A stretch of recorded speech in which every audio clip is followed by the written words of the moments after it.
Перед началом просмотра обязательно поставьте лайк и оставьте свой комментарий. Они нам очень важны.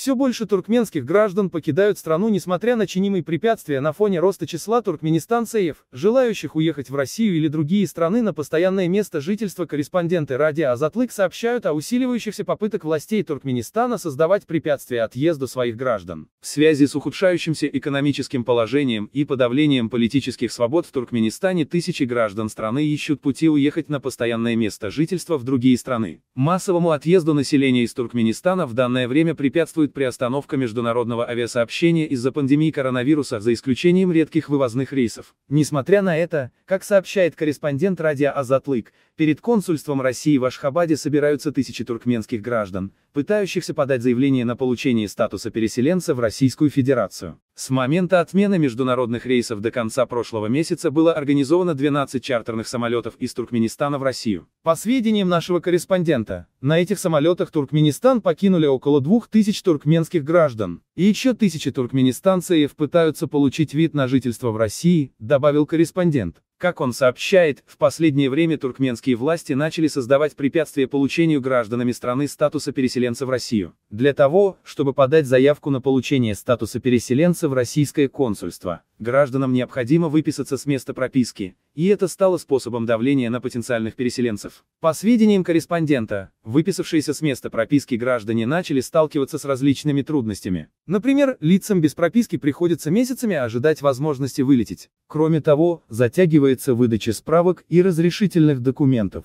необходимых для подачи заявления в российское консульство.